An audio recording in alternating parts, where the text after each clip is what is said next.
నమస్కారం. ప్రేక్షకులందరికీ శుభోదయం. ఈనాటి సిరి సంపదల శ్రావణం అనే శీర్షికన శ్రావణ మాసంలో వచ్చే సోమవారం సందర్భంగా పరమేశ్వరుణ్ణి ఏ విధంగా పూజిస్తే సమస్త శుభాలు చేకూరతాయో పరిశీలిద్దాం.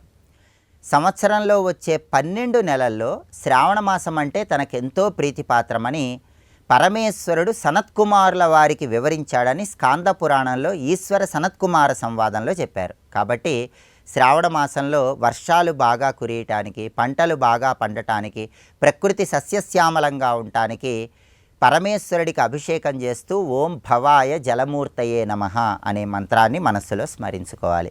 పరమేశ్వరుడి అష్టమూర్తులలో శ్రావణ సోమవారం భవరూపంలో ఉన్న శివుణ్ణి ధ్యానం చేసుకోవాలి. అందుకే ఓం భవాయ జలమూర్తయే నమః అనే మంత్రం చదువుతూ శివాభిషేకం చేసుకోవాలి.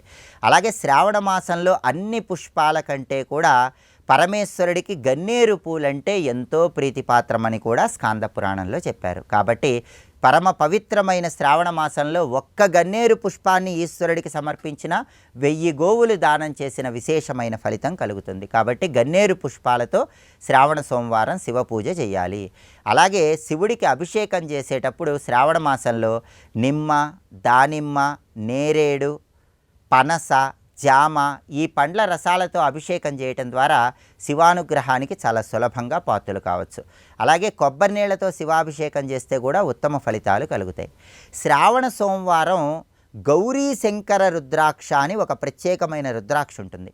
ఆ గౌరీ శంకర రుద్రాక్షను పూజా మందిరంలో ఉంచి శివపూజలో ఈ గౌరీ శంకర రుద్రాక్ష కూడా పూజ చేసి దాన్ని ధారణ చేసినట్లయితే కుటుంబ కలహాలన్నీ తొలగింపజేసుకోవచ్చు, కుటుంబ సభ్యుల మధ్య అనుకూలతను పెంపొందింపజేసుకోవచ్చు. అలాగే శ్రావణ సోమవారం పాదరస శివలింగానికి చేసే అభిషేకం అష్టైశ్వర్యాలను కలిగింపజేస్తుంది.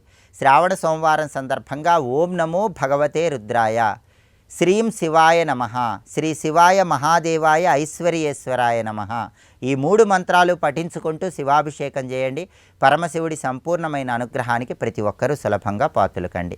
రేపటి సిరి సంపదల శ్రావణం అనే శీర్షికన శ్రావణ మాసంలో వచ్చే శుక్లపక్ష ఏకాదశి, పుత్రదా ఏకాదశి సందర్భంగా ఎలాంటి విధి విధానాలు పాటించాలో, పుత్రదా ఏకాదశికి ఉన్న పౌరాణిక గాథ ఏంటో, అలాగే శ్రావణ మంగళవారం సందర్భంగా మహిళలందరూ కూడా మంగళగౌరీదేవి అనుగ్రహం కలగాలంటే ఏ ప్రత్యేకమైన శ్లోకాన్ని పఠించాలో పరిశీలిద్దాం.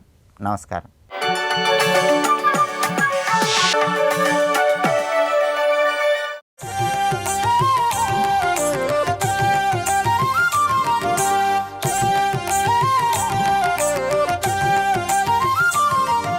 మొత్తానికి దేవదానవులు కలిసి మథనం చేయాలి అన్నారు. సిద్ధమైంది. వీళ్ళిద్దరూ కలిసి కొండ ఊడబెరికి తెద్దామని ప్రయత్నించేప్పుడు కదపలేకపోయారండి. ఇక్కడ మరించింది. ప్లాన్ వచ్చేసింది. ఇప్పుడు వారికి ఇంప్లిమెంట్ దాన్ని అమలు పరిచేటప్పటికల్లా మొదటి సమస్య కొండ ఎత్తల దగ్గర వచ్చింది. ఏం చేయాలా అని ఆలోచించారు. ఏమి చేత కాకపోతే నారాయణ అనుకో, అది చేతను ఎత్తించాలండి. అందుకే వాళ్ళందరూ నారాయణ నీదే దయ నీదే అనుగ్రహం అనగానే ఆయన గరుడ వాహనాలు వచ్చి చేత్తో ఎత్తి పట్టుకున్నాడు మందరగౌడ. ఈ కొండెత్తన అలవాటే కృష్ణావతారంలో కూడా చూపించాడు.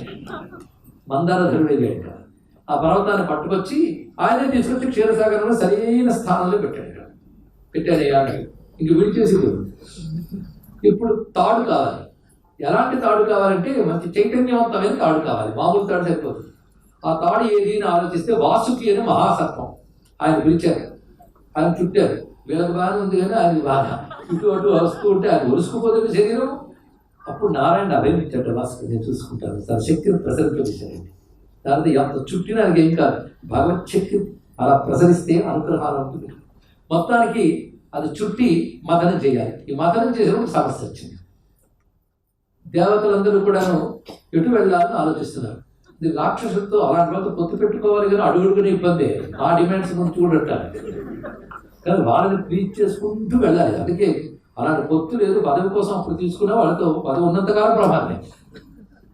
అందుకే వాళ్ళతో అడిగినప్పుడు వాళ్ళేమో తప్పకుండా మనల్ని ఇబ్బంది పెడతారు. ఇప్పుడు ముఖం వైపు మనం వచ్చి పట్టుకున్నాం అనుకో, అది పాము కనుక విషం మనకు తోడచ్చు. ఎప్పుడు మనం ఉండాలి అని విష్ణువుని అడిగారు దేవతలు. నేను చెప్తాను మీరు. విష్ణువు చెప్పినట్టు వీళ్ళందరూ ముఖం వైపు వచ్చారు. అప్పుడు రాక్షసులు అటువైపు వెళ్ళారు. వెళ్ళగానే వాడు కోపం వచ్చింది రాక్షసుడికి. మేము అనుకున్నాం చాలా గొప్పవాళ్ళం, తోకలు పాదాలు పట్టుకుంటామా, అమ్మ అలా అయితే రండి అన్నాడు. వాళ్ళందరూ తిప్పాడు, వీళ్ళు అటు వెళ్ళారు. అది సౌకర్యం. ఎక్కడ ఏ శక్తి వాడాలో అది వాడారండి. సరే మతనం ప్రారంభమైంది. అంటే విష్ణువు దేవతలు ఒక్కడే మతనం చేస్తున్నాడు. ఆ తర్వాత ఏమైందంటే పర్వతం నిలవలేక కింద కుంగిపోతుంది. కుంగిపోతడం కనబడుతుంది. ఏం చేయాలని ఆలోచిస్తున్నారు. మళ్ళీ నారాయణ ఆయన మహాపూర్వమై ఇక్కడి నుంచి పట్టుకున్నాడు. ఆ పట్టుకున్న వెంటనే ఆధారం దొరికింది. తిరుగుతూ ఇటు వాలిపోతుంది. మళ్ళీ ఇటు అటు వాలిపోతూ ఉంటే పైన గరుడ వాహనాలు ఉంటే పైన పట్టుకున్నట్టు. ఎంత పట్టుకోవాలి. ఒక్కసారి దృశ్యాన్ని చూస్తే కింద ఆధారమై ఉన్నాడు నారాయణుడు. ఆ మంథర పర్వతంలో శక్తిగా ఉన్నాడు నారాయణుడు. ఆ సర్పములో తానే సమర్థతగా ఉన్నాడు. పైన తానే పట్టుకున్నాడు. మతనం చేస్తున్న వాళ్ళు తానే ఉన్నాడు. ఆ నారాయణుడు తప్పికే ఉన్నది. ఎంత అద్భుతమైన దృశ్యం ఇది. భావించాలి కానీ సాధన చేస్తున్నప్పుడు ముందు వచ్చేది జరుగుతుందా, చెయ్యగలమా, అమ్మో ఇది కలిపితే విషం. అది వచ్చింది మొట్టమొదటి. అది సర్పం నోటి నుంచి రాలేదు, మదనం చేస్తున్నప్పుడు వచ్చింది మొట్టమొదటి. వాడు ఊహించారా, ఆశించింది అమృతం, వచ్చింది విషం. అంతే. పని ప్రారంభించి సాధన చేస్తుంటే నువ్వు అనుకున్నది ముందు రాదు, నువ్వు భరించలేనిది ముందు వస్తుంది. వచ్చింది అమృతం. మాట దేవుడు ఎరుగు. ఈ విషయాన్ని గ్రహించడం ఎలాగో తెలియదు. అందులో ఎక్కడ పడకూడదు, పారిపోయారు అందరూ దేవతలను. అప్పుడు పరమేశ్వరుని మరొక రూపం, పరమేశ్వరుడు శివుడు వచ్చి ఆ విషయాన్ని గ్రహించాడు. విషం అనగానే వచ్చి పుచ్చుకున్నాడు కానీ అమృతం వరకు రాలేదు. అక్కడ అక్కర్లేదు. పరమేశ్వరుడు అమృతేశ్వరుడు వచ్చి విషయాన్ని గ్రహించాడు. నీలకంఠుడు. ఆయనకు నమస్కారం చేస్తున్నాడు. దాని తర్వాత మళ్ళీ మదనం ప్రారంభమైంది. ఇప్పుడు బోర్డు వచ్చింది. విషం వచ్చినప్పుడు శివుడికి ఇచ్చారు కానీ తర్వాత వచ్చినవి ఆయన పిలవలు కూడా పిలవలేదు. వాళ్ళే పంచుకున్నారు ఇక్కడ. అంటే లోకానికి అలాగే వచ్చిందండి. త్యాగానికి వస్తాడు మహానుభావుడు. భోగానికి అందరూ సిద్ధమే, త్యాగానికి సిద్ధమైన వాడు పరమేశ్వరుడికి ఉంది. సరే మొత్తానికి బోర్డు సంపదలు వచ్చాయి. ఎవరి సంపద వాళ్ళు పంచుకుంటున్నారు ఒకరు ఒక్కొక్కరు. ఇన్ని సంపదలు నేను వాటి చిట్టా చెప్పాలంటే మీకు తెలియనివి. కామధేనుడు, కల్పవృక్షములు, చింతామణులు, ఉచ్చేశ్వరం అనేటువంటి గుర్రం, ఐరావతం అనే ఏనుగు, ఇవన్నీ వచ్చేయండి. అయితే అసలు కావాల్సిన దానిలో మతనం చేయాల్సిందే. ఉన్నదాంతో సంతృప్తి కాదు. కావాల్సిందేది అమృతం, ది అల్టిమేట్. అమృతం అంటే మృతము లేనిది. అమృతం అంటే ఆనందం. రెండు అర్థాలు. శాశ్వతమైనది, ఆనందమైనది కావాలి. అప్పటి వరకు సాధన సాగాలి. వచ్చిన వాటితో ఆగిపోకూడదు. ఇది లౌకిక సంపదలు ఎన్ని వస్తున్నా శాశ్వతమైన ఆనందం లభించే వరకు సాధన చేయవలసినది. అది దీంట్లో ఉన్నటువంటి అంతరార్థం. క్షీరసాగర వదన అంటే సాధన.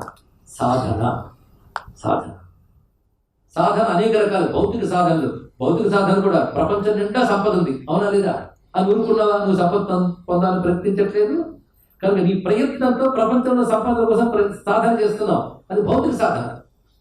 అదేవిధంగా ఈ సాధనలు ఎన్ని వచ్చినా వీటికి పరమార్థం లేదు. పరమార్థం కైవల్యం, అది అమృతం. అది లభించే వరకు సాధన జరగాల్సిందే. ఈ సాధన ఎలా వస్తుందో స్టేజ్ బై స్టేజ్ చూద్దాం.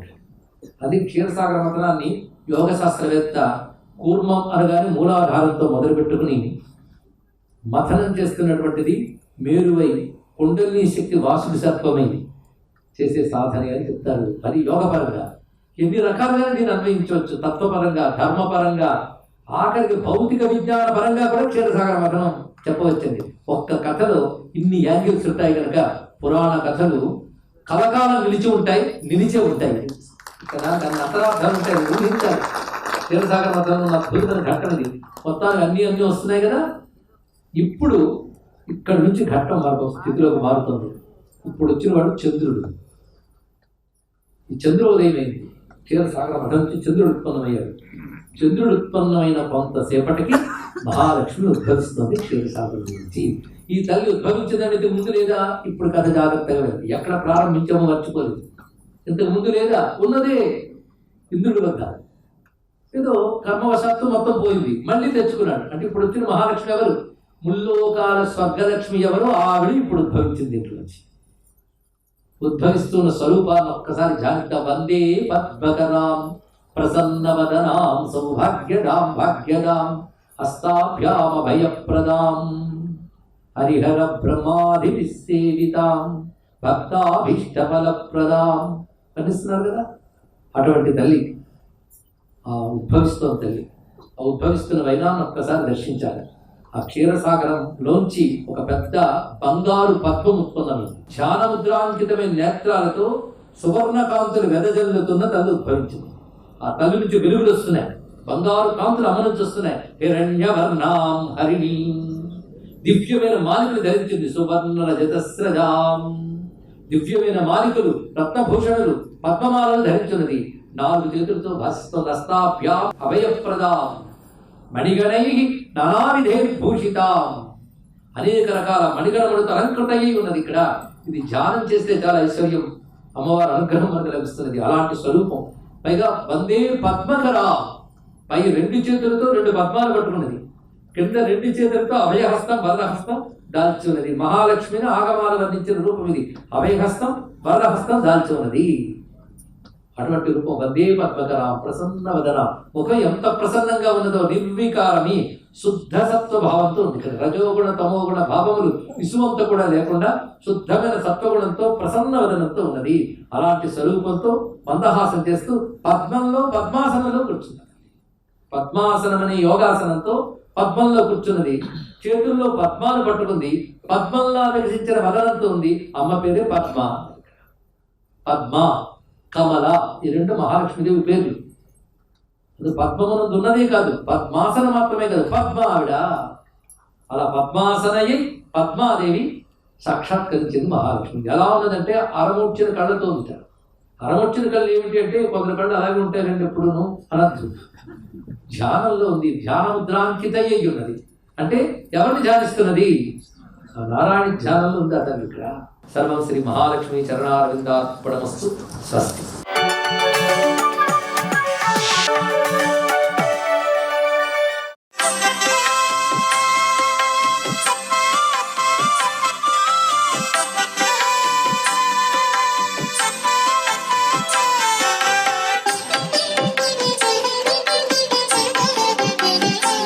ఓం నమో వెంకటేశాయ. శ్రీ మహాలక్ష్మీ నమః. ఓం నమః శివాయ. శ్రీమాత్రే నమః. శ్రావణ సోమవారం అద్వితీయమైనటువంటి శివానుగ్రహానికి చక్కటి సుదినం. ఈ రోజున ఆశుతోషుడు, గ్రహనక్షత్ర మాలికాధరుడు, శశాంక శేఖరుడు అయినటువంటి పరమేశ్వరుణ్ణి వివిధ రకాలైనటువంటి పండ్ల రసాలతోటి నమక చమక పారాయణలతో అభిషేకార్చన అనేటువంటిది ప్రతి ఒక్కరూ కూడా నిర్వహించాలి. ఇంటిలోనూ నిర్వహించవచ్చు, లేక దేవాలయానికి వెళ్ళి తప్పనిసరిగా ఏకరుద్రాభిషేకమైనా సరే నిర్వహింపచేసుకోవచ్చు. ఈ విధంగా శ్రావణ సోమవారం నాడు ఎవరైతే ఆశుతోషుడైనటువంటి పరమేశ్వరునికి అభిషేకార్చన నిర్వహింపజేసుకుంటారో వారికి గ్రహ నక్షత్ర మాలికాధరుడైన పరమేశ్వరుడు తన దివ్యవంతమైన అనుగ్రహ కరుణాకటాక్ష వీక్షణాల్ని ప్రసరింపజేస్తాడు. శివాయ నమః అంటూ మనసు నిండా పరమేశ్వరుణ్ణి తలుచుకుంటూ ఈ రోజున బాలాంబికేశ వైద్యేశ భవరోగ హరేతివా అని చెప్పేసి ఎవరైతే ధ్యానిస్తారో వారికి సంపూర్ణమైనటువంటి ఆరోగ్యప్రదం పరమేశ్వరుడు కలిగిస్తాడు. ఆరోగ్యప్రదాత అయినటువంటి వైద్యనాథుడు స్వామివారు తన దివ్యవంతమైన అనుగ్రహాన్ని ఈ శ్రావణ సోమవారం నాడు ప్రతి ఒక్కరికి కూడాను ప్రసాదిస్తాడు. అందుచేత ఈ సోమవారం ఉదయం నుంచి సాయం సంధ్యా సమయం వరకు కూడా ఉపవాసం ఉండి మనసు నిండా పరమేశ్వరుని తలుచుకుంటూ అఖండ ఆనందాన్ని మనసు నిండా పొందుతూ స్వామి యొక్క దివ్యవంతమైనటువంటి మంత్రాన్ని చదువుకుంటూ మనసు నిండా నింపుకుంటూ ఉచ్ఛ్వాస నిశ్వాసాలతో కూడి ఆ యొక్క తత్వాన్ని అవగాహన చేసుకొని ఎవరైతే ఆధ్యాత్మిక తత్వంలో ఈ రోజంతా ఉంటారో వారికి పునర్జన్మ అనేది ఉండనే ఉండదు. పరిపూర్ణవంతమైనటువంటి ఆనందకరమైన జీవితాన్ని పొందుతారు. ఇది శ్రావణ సోమవారం నాడు సంభవించేటువంటి అద్వితీయమైనటువంటి విశేషం. సర్వే జనా సుఖినో భవంతు.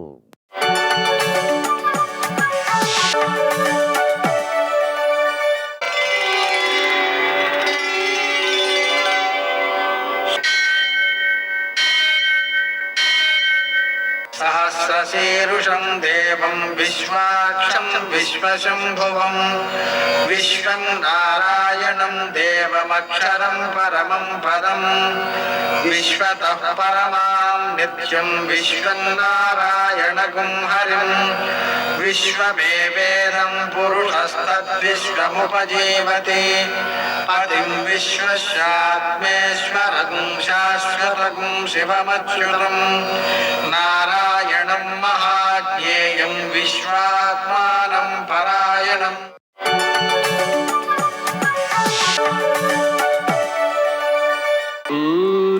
శౌర్యమథేందురింద్రపదవీ సన్మంగళం మంగళం. మృత్యుంజయాయ రుద్రాయ నీలకంఠాయ శంభవే అమృతేశాయ సర్వాయ మహాదేవాయ తే నమః. నేటి కాలమాన విశేషాలను గమనిద్దాం. స్వస్తి శ్రీ చాంద్రమాన విశ్వావసనామ సంవత్సరం దక్షిణాయనం వర్ష ఋతువు శ్రావణ మాసం శుక్లపక్షం సోమవారం. సూర్యోదయం 5:59 సూర్యాస్తమయం 6:45 తిథి దశమి మధ్యాహ్నం 11:39 వరకు. నక్షత్రం అనురాధ ఉదయం 9:10 వరకు. వర్జం మధ్యాహ్నం 3:16 నుంచి 5:01 వరకు. దుర్ముహూర్తం మధ్యాహ్నం 12:47 నుంచి 1:38 వరకు. మరల మధ్యాహ్నం 3:20 నుంచి 4:11 వరకు. అమృతకాలం రాత్రి 1:44 నుంచి 3:28 వరకు. రాహుకాలం సోమవారం కాబట్టి ఉదయం 7:30 నుంచి 9 గంటల వరకు. అష్టకవర్గ రీత్యా శుభప్రదమైన సమయం ఉదయం 9 గంటలకి. నేటి విశేషం సోమవారం. అలాగనే శ్రావణ మాసంలో సోమవారం రోజున శివనక్త వ్రతం అని చేస్తారు. అంటే రోజంతా ఉపవాసం ఉండి రాత్రి ప్రదోష సమయంలో ఆ శంకరుణ్ణి పూజించుకుని నైవేద్యం చేసి ఆ తర్వాత ప్రసాదంగా స్వీకరించడం అన్నమాట. అలాగే ఈరోజు దధివ్రతం అని ఆరంభం చేస్తారు. ఈ దధివ్రతాచరణ చాతుర్మాస్య వ్రతంలో భాగం అన్నమాట. సోమవారం కాబట్టి శంకరుణ్ణి పూజ చేసుకోవడం చాలా మంచిది. శివునికి పూజ చేయడం ద్వారా, గౌరీదేవికి పూజ చేయడం ద్వారా, చంద్రునికి పూజ చేయడం ద్వారా దశలో చంద్రదశ దోషాలు ఏమైనా ఉన్నా, గోచారంలో తరచుగానే దోషాలు వస్తూ ఉంటాయి. ఎందుకనంటే ఇప్పుడు ఉదాహరణకి అనురాధ నక్షత్రం ఉదయకాలం ఉంది. మేషరాశి వాళ్ళు ఉన్నారనుకోండి, వాళ్ళకి అష్టమ శని దోషం నడుస్తూ ఉంటుంది. అలాగా మనకు ఏమవుతుంటాయంటే చంద్రదోషాలు తరచుగా వస్తుంటాయి. అందుకని మనం ఆ చంద్రునికి కూడా పూజ చేసుకోవడం ద్వారా చంద్రదోషాలు తొలగడంతో పాటుగా మనస్సుకు ప్రశాంతి రావడం, చక్కని నిర్ణయాలు తీసుకునేటువంటి శక్తి ఏర్పడడం జరుగుతుంది. నేటి ఆణిముత్యాలు.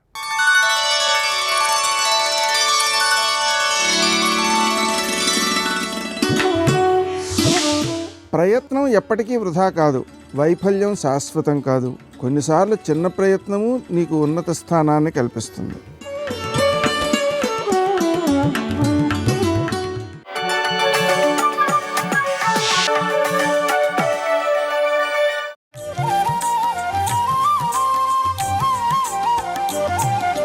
సౌభాగ్యలక్ష్మీ రావమ్మ అమ్మా, సౌభాగ్యలక్ష్మీ రావమ్మ. అందరికీ కలిపి లక్ష్మీ కటాక్షమేమి అంటే ఉత్సాహం. దేశ పౌరుల యందు ఏదైనా సరే మేము సాధించగలం, మేమందరం నడుం కట్టుకుని ముందుకు వెళ్ళిపోతాం అని అందరూ కలిసి నిలబడగలిగిన ఉత్సాహం ఉందనుకోండి. ఏటికి ఎగసన్నా ఒకడు లాగితే 1,00,000 మంది దిగసన్నా లాగారనుకోండి, ఇంకా ఎలా వృద్ధిలోకి ఎడుతుంది? చెయ్యి కలిసి నడుద్దాం అన్న ఉత్సాహం ఉందనుకోండి, అది లక్ష్మి. లక్ష్మీ కటాక్షం తరిగిపోతోందని గుర్తేమిటో తెలుసా? అసలు ఏ ఉత్సాహం లేకుండా జడత్వంతో ఉండిపోతే లక్ష్మీ కటాక్షం లుప్తమైపోతోంది అని గుర్తు. అందుకే మీరు కొంచెం జాగ్రత్తగా గమనించండి. ఎప్పుడైనా పౌరాణిక వాంగ్మయాన్ని మీరు పరిశీలిస్తే లక్ష్మీ కటాక్షము తొలగిపోయినది అనడానికి కొన్ని సూచనలు చెప్తారు. ఇదిగో లక్ష్మి లేదిప్పుడు, లక్ష్మి ఎందుకు వెళ్ళిపోతుందో చెప్తారు, లక్ష్మి మళ్ళీ ఎలా వచ్చిందో చెప్తారు, లక్ష్మి ఏ కారణం చేత వెళ్ళిపోతే ఆ స్థితి ఎలా ఉంటుందో చెప్తారు. ఇవి ఎందుకో తెలుసా? పురాణం వేదానికి భూతద్దం. నీ జీవితాన్ని నువ్వు గమనించుకో జాగ్రత్తగాని.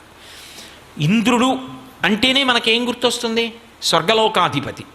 ఆయన అనుభవించినటువంటి ఐశ్వర్యం ఉండదు, అంతటి ఐశ్వర్యం అయింది. ఆ ఐశ్వర్యం ఎవరిచ్చారు ఆయనకి? అమ్మవారు ఇచ్చింది. శంకర భగవత్పాదులు కనకధారా స్తోత్రం చేస్తూ విశ్వామరేంద్రపద విభ్రమదాన దక్షం ఆనందహేతురధికం మురవిద్విషోపి ఈశన్నిషీదతు మయిక్షణమీక్షణార్థ ఇందీవరోదర సహోదరమిందిరాయా అన్నారు. విశ్వామరేంద్ర పద విభ్రమదాన దక్షం ఆనందహేతురధికం మురవిద్విషోపి ఈశన్నిషీదతు మయిక్షణమీక్షణార్థ. దేవేంద్రుడంతటి వాడికి ఇంద్ర పదవిలో కూర్చోగలిగినటువంటి స్థితిని, అంతటి ఐశ్వర్యాన్ని ఎవరిచ్చారు అంటే ఆ తల్లి తన చూపుల చేత అనుగ్రహించింది. అటువంటి చూపు కలిగిన తల్లి వైక్షణమీక్షణార్థ, నా వంక కూడా ఒక్కసారి చూడమ్మా అని అడిగారు శంకర భగవత్పాదులు.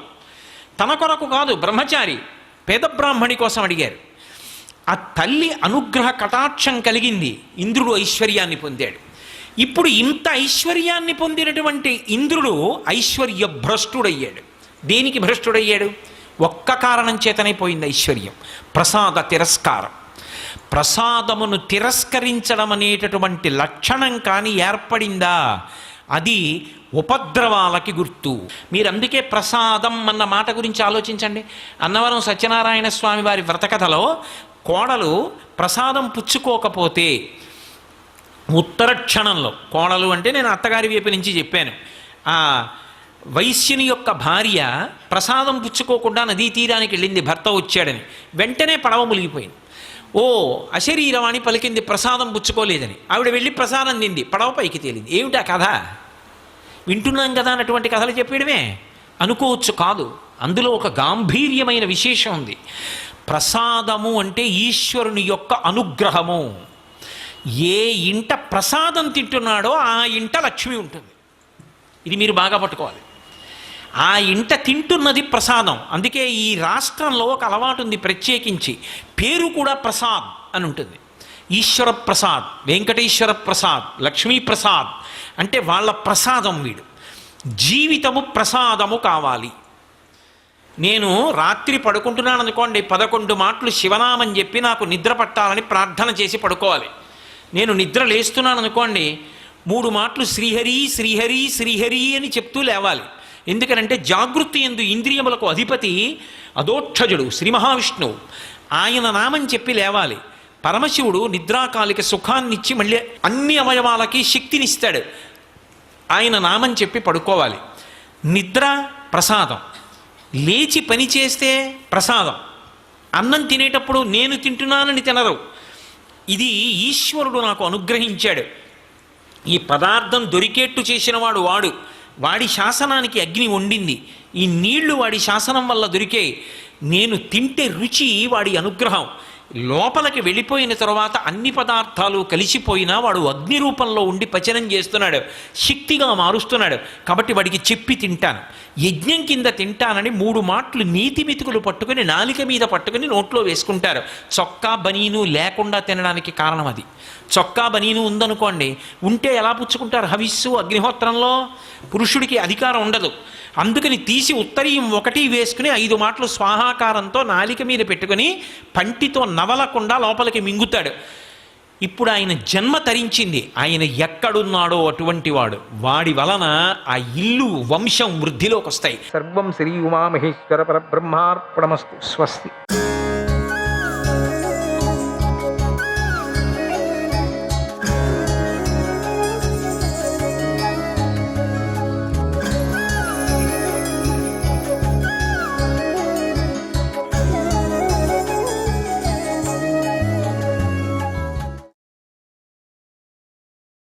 నికుంభ రూపాలలో కొన్ని రూపాలు అసలైన అర్జునుడి కాళ్ళు చేతులు పట్టుకొని ఆకాశంలోకి ఎగిరిపోయాయి.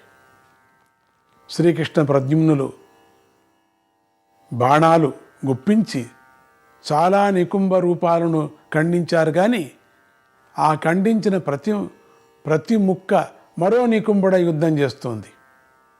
ఇది గమనించిన శ్రీకృష్ణుడు తన దివ్య నేత్రాన్ని తెరిచి అసలైన నికుంభుడు ఎక్కడ ఉన్నాడా అని పరిశీలించాడు.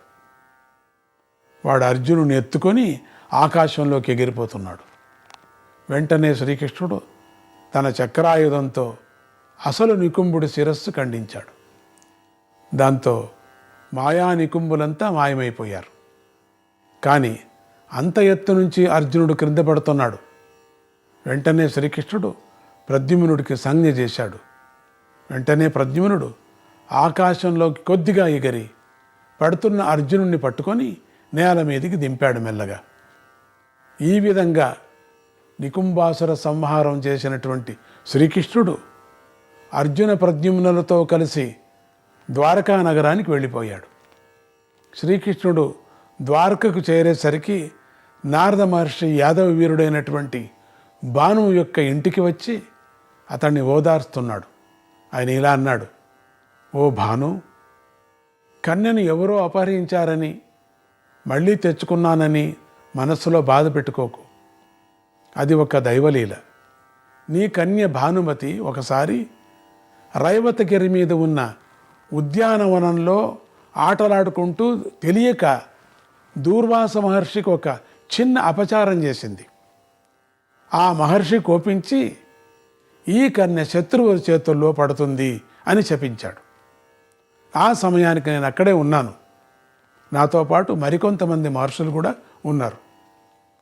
మేము ఈ శాపం విని దూర్వాస మహర్షి దగ్గరికి వెళ్ళి, ఈ పిల్ల చాలా నియమనిష్టలు గల పిల్లయ్యా, సామాన్యంగా ఏ అపరాధం చేయదు, అలాంటి పిల్లను ఎంత ఘోరంగా ఎలా శపించావయ్యా, ఈ పిల్ల మీద అనుగ్రహం చూపించు, ఇది మా ప్రార్థన అని బ్రతిమాలాను. పెద్దలందరూ కలిసి ఇలా బ్రతిమాలేసరికి దూర్వాస మహర్షి సిగ్గుపడిపోయాడు. కళ్ళు వాల్చుకొని అంటే కొంతసేపు ఆలోచించి ఇలా అన్నాడు, మహాత్ములారా, నా నోటి వెంబడి వచ్చినటువంటి మాటను వెనక్కి తిప్పటం ఎవరి వల్ల కాదు, నా వల్ల కూడా కాదు. కనుక ఈమె శత్రువుల చేతుల్లో పడక తప్పదు. కానీ ఎక్కువసేపు శత్రువుల చేతుల్లో ఉండదు. ఈవిడ ధర్మం చెడిపోదు. ఈవిడ పతివ్రతకు భంగం రాదు. అంతేకాదు, ఈమెకు చాలా మంచి భర్త దొరుకుతాడు, మంచి పుత్రులు కూడా కలుగుతారు. ఈవిడ శరీరానికి శాశ్వతమైన సుగంధం అబ్బుతుంది అని దూర్వాస మహర్షి తన శాపానికి సవరణ చేశాడు. కనుక ఓ యదువీర, భాను, ఈ పిల్లను పాండుపుత్రుడైన సహదేవుడికి ఇచ్చి పెళ్లి చెయ్యి. ఆ సహదేవుడు మంచి ధర్మనిష్ఠుడు. అతడి ధర్మనిష్ఠకి ఈ భానుమతి ధర్మనిష్ఠకి సరిపోతుంది. కనుక నేను చెప్పినట్లు చెయ్యి అన్నాడు నారదుడు. నారద మహర్షి స్వయంగా వచ్చి చేసినటువంటి ఈ బోధన విని మొత్తం వీరుడైనటువంటి భానువు తన కూతురైన భానుమతిని మాద్రీసుతుడైనటువంటి సహదేవుడికిచ్చి వివాహం చేశాడు. శ్రీకృష్ణుడి దగ్గర నుండి ద్వారకలో ఈ వివాహం జరిపించాడు. కృష్ణుడే జరిపించాడు. ఇమం కృష్ణస్య విజయం, ఇమం కృష్ణస్య విజయం యః పటే శృణుయాదపి విజయం సర్వకృత్యేషు శ్రద్ధదానో లభేన్నరః, శ్రద్ధదానో లభేన్నరః. శ్రీకృష్ణుడి యొక్క సంగీత విజయాన్ని, శత్రు విజయాన్ని వర్ణించే ఈ ఘట్టాన్ని చదివినా విన్నా కూడా సకల కార్యాలలోనూ విజయం లభిస్తుంది. సంగీతగాళ్లకు సంగీతం అబ్బుతుంది. సంగీతం రాని వాళ్లకు సంగీతం వస్తుంది. సంగీతం మరిచిపోయిన వాళ్లకు సంగీతం జ్ఞాపకం వస్తుంది. కథ వింటున్న జనమేజయ మహారాజు ఇలా అంటున్నాడు, మహర్షి శ్రీకృష్ణ పరమాత్మ యొక్క లీలలు అద్భుతంగా ఉన్నాయి. పూర్వము బృందావనంలో చేసిన రాసక్రీడకు భిన్నంగా ద్వారకా నగరంలో దంపతులు అందరి చేత రాసక్రీడ జరిపించడం, ఆ నిమిత్తంగా స్వర్గలోకం నుంచి నూతన సంగీత ప్రక్రియలను భూమి మీదికి దింపిన విధానం అద్భుతంగా ఉంది. వాద్యాలు కూడా వచ్చాయట, చిత్రమైన వాద్యాలు. మనం ఈరోజు ఏ విధంగా ఊరికి వెళ్ళి ఒక వాద్యం చూస్తామనుకోండి, ఈ దేశం వాద్యం అంటాం. కృష్ణుడు ముందుగానే ఆ దేశానికి తెచ్చిపెట్టాడు, అందుకని ముందుగానే వచ్చాయి కృష్ణావతారంలో. ఇక భానుమతి కన్యాపహరణం అనేటువంటి విషయంతో నికుంభ సంహారము, ఇవన్నీ చాలా ఆశ్చర్యకరంగా ఉన్నాయి.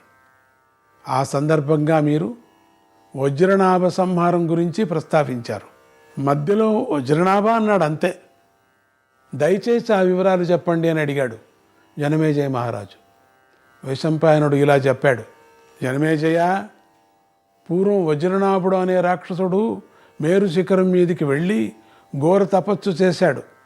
బ్రహ్మదేవుడు ప్రత్యక్షమై వరం కోరుకోమన్నాడు. వజ్రనాభుడు ఇలా కోరుకున్నాడు, దేవదేవా, నన్ను దేవతలు ఎవ్వరూ సంహరించటానికి వీల్లేదు. నేను మేరు పర్వతానికి ఉత్తర భాగాన ఒక పెద్ద భూఖండమంత విశాలమైన ప్రదేశంలో వజ్రపురం అనే పేరుతో నూతన సామ్రాజ్యాన్ని నిర్మించుకోవాలి. నా రాజ్యంలోనికి, విశేషించి నా నగరంలోనికి కానీ గాలి కూడా నా అనుమతి లేకుండా ప్రవేశించటానికి వీలు లేదు. ఆ రాజ్యంలో నాకు కావలసిన భోగ పదార్థాలన్నీ నేను కోరుకునే లోపలే సిద్ధంగా ఉండాలి. నా వజ్రపురానికి చుట్టూతా అనేక వందల శాఖా నగరాలు ఉండాలి. వాటి చుట్టూతా వేల ఉద్యానవనాలు ఉండాలి. ఆ నగరంలోని భవనాలు, ప్రహరీ గోడలు, కోటలు, బురుజులు అన్నీ కూడా వజ్రంతో కావాలి అని కోరుకున్నాడు. బ్రహ్మదేవుడు నవ్వి తథాస్తు అని వెళ్ళిపోయారు. వజ్రనాభుడు కోరుకున్నట్టుగానే వాడు ఊహించిన దానికన్నా ఎక్కువ విశాలంగా, ఎక్కువ సుందరంగా, ఎక్కువ పటిష్టంగా వజ్రపురం రూపొందింది. బాగుంది. ఎప్పుడైతే అంత మహారాజ్యం ఏర్పడిందో అప్పుడు ఎక్కడెక్కడ రాక్షస జాతుల వారు పరుగున వచ్చి వజ్రనాభుడిని శరణు వేడి నువ్వే మహారాజు అని స్తోత్రాలు చేసి ఆ వజ్రపురంలోని దాని శాఖానగరంలోనూ తమ సైన్యాలతో సహా నివసించసాగారు. ఆనతి కాలంలోనే ఆ వజ్రనాభ సామ్రాజ్యము కోట్ల కొలతి రాక్షస వీరులతోనూ వారికి తగ్గ చతురంగ సైన్యంతోనూ నిండిపోయింది. వజ్రనాభుడి సుఖాలకు అంతులేదు. అందుకే కదా కృష్ణావతారం అయింది. ఇంతమందిని సంహారం చేయాలి కదా. అడుగు అడుగున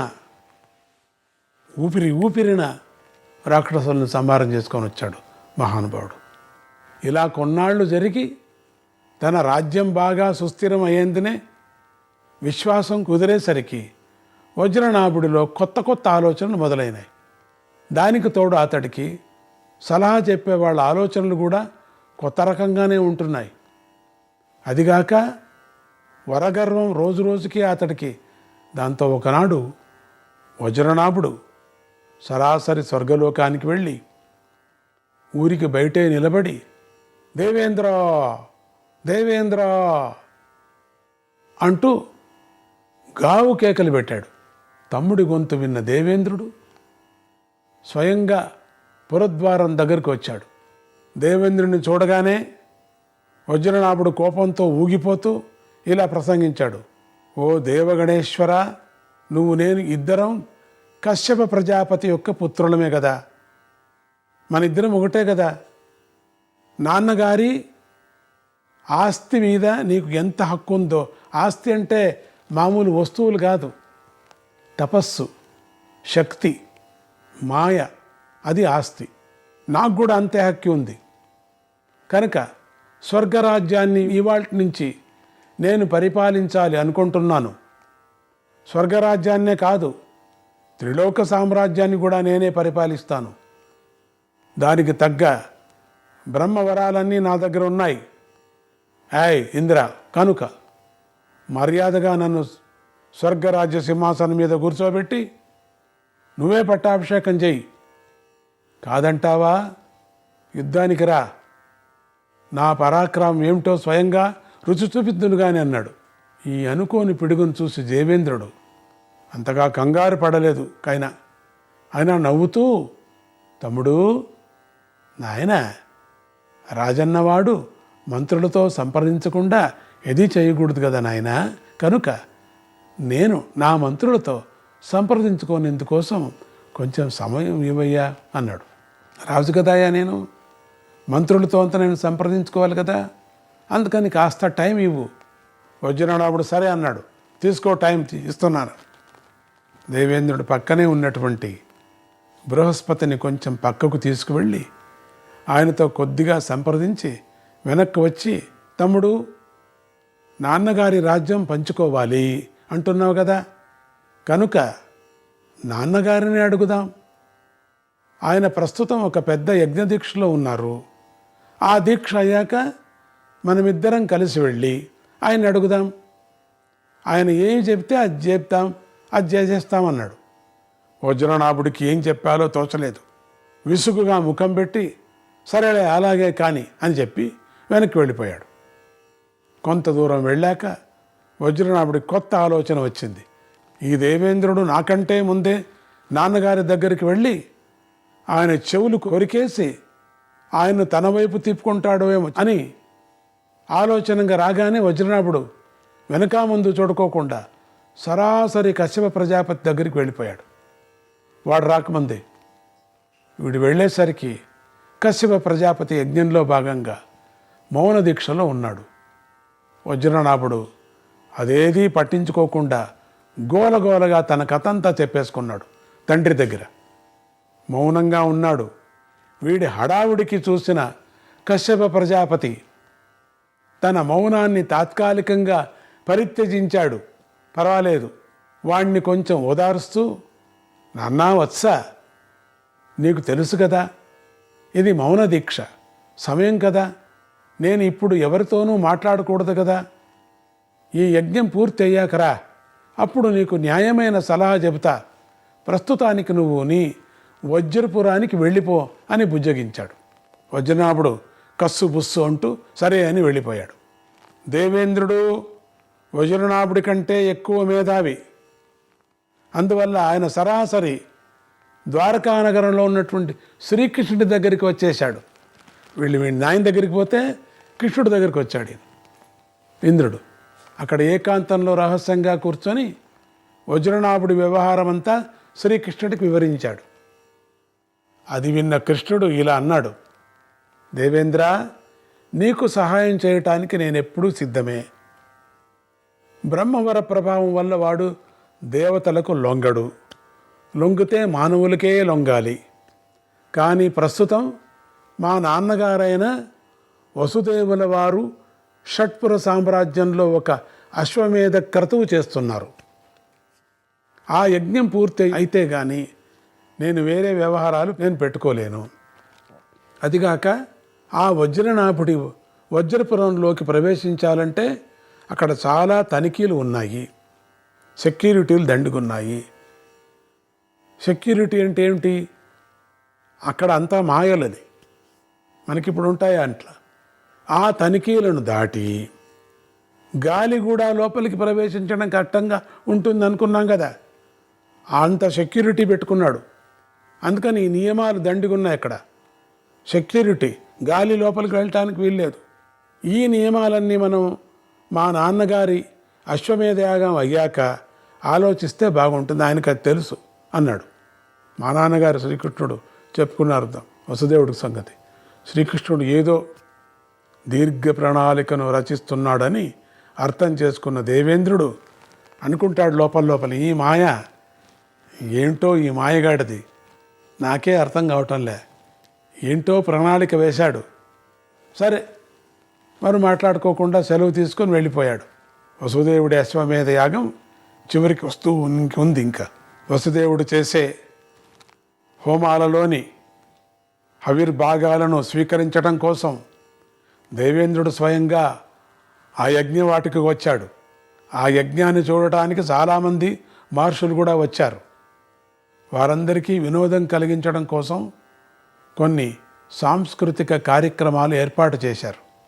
ఆ కార్యక్రమాలలో భద్రకాముడు అనేటువంటి నాట్యాచార్యుడి యొక్క కార్యక్రమం చాలా విశేషమైన ప్రశంసను పొందింది.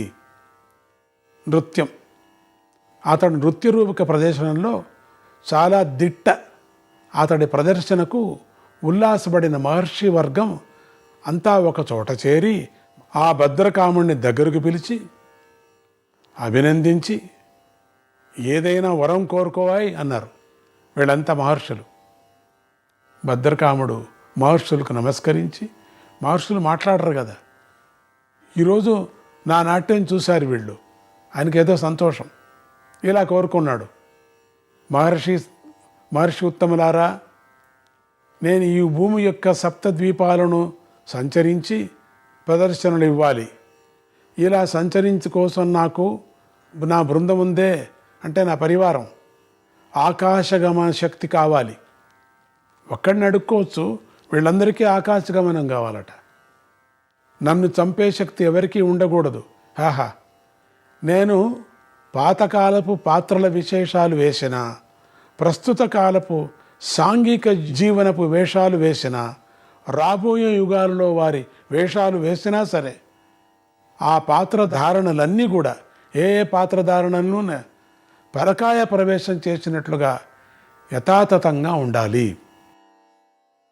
అంటే ఎవరిదైనా ఒక పాత్ర వేస్తే ఆ భూతమే వీళ్ళు వచ్చి చేరుకునేటట్టుగా నా వాద్య బృందము, ఆ నాట్య బృందము కూడా దానికి అనుగుణంగా ప్రవర్తించాలి.